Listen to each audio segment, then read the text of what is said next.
बहरहाल एजाज चौधरी साहब के लिए ये एक जबरदस्त खबर है, पीटीआई के लोगों के लिए भी जबरदस्त खबर है और बावफा लोगों के लिए भी जबरदस्त खबर है कि जिन्होंने अपनी आसानी के लिए, अपनी सहूलत के लिए ये नहीं किया कि अपने लीडर से बेवफाई की, दगा दिया उसको, बल्कि उसके साथ ये सोचा कि अगर वो जेल में है तो हम भी उसके साथ जेल काट सकते हैं। तो बहरहाल एजाज चौधरी साहब ने वफा की तो एक मिसाल कायम की है, ये तो मेरा ख्याल है कि उनके जो मुखालिफ है वो भी मानने पर मजबूर होंगे। बहरहाल बगदार की जगह जो इस वक्त current attorney general of Pakistan है मंसूर अवान, वो बड़े फेवरेट कैंडिडेट हैं। अब ये एक अजीब मामला है क्योंकि इसहाक डार साहब की तो अपनी, आपको पता है, सिफारिश बड़ी तगड़ी है और मियां साहब जो है उनको ना सिर्फ की बहुत ट्रस्ट करते हैं बल्कि अपने बाद मेरा ख्याल है उन्हीं को वो सबसे ज्यादा अहमियत देते हैं। तो उन्होंने ही उनको नायब वजीर खारजा भी लिखवाया और नायब वजीर आजम भी लिखवाया। तो उनका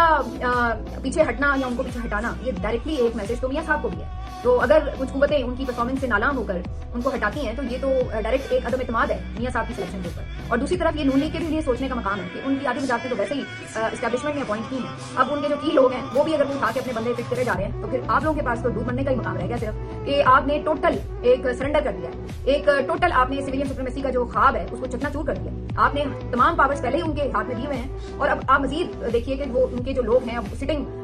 जो लोग हैं वो आके मुख्तलिफ इदारों में बैठ गए हैं, कैबिनेट मेंबर बन गए हैं और टोटल वो अपने जो निजाम है, इंतजामी मामला है उसको भी अब वो देख रहे हैं। पावर्स तो पहले ही उनके हाथ में शुरू से रही है, पाकिस्तान में कौन सी नई बात है, लेकिन अब तो वो बाकायदा जो थोड़ी बहुत थी कुछ सिविलियंस के हाथ में डिसीजन छोटे मोटे, वो भी अब उनके हाथ में चले जाएंगे अगर आपकी यही रविश होगी। लेकिन मसला यह है कि नून के पास इसके अलावा कोई ऑप्शन नहीं है। अब अगर आप जेन्युइनली जीत के आए हो तो आप भी जरा थोड़ा सा अड़ जाएं, कोई आंखें दिखाएं या कुछ कहें कि जनाब ये नहीं, लेकिन जब आप फॉर्म 47 के साथ आए हो पार्लियामेंट में और उसी से आपने हुकूमत बनाई हुई हो तो फिर आप किस मुंह से मुंह खोलेंगे, फिर आप किस मुंह से एहतजाज करेंगे या कोई नाराजगी दिखाएंगे? तो फिर आप ये करेंगे कि मुंह के ऊपर एक मास्क लगाकर अपने मुंह को बंद ही रखेंगे जैसे मियां साहब ने रखा हुआ है। मिलते हैं आपसे, ले लो अपना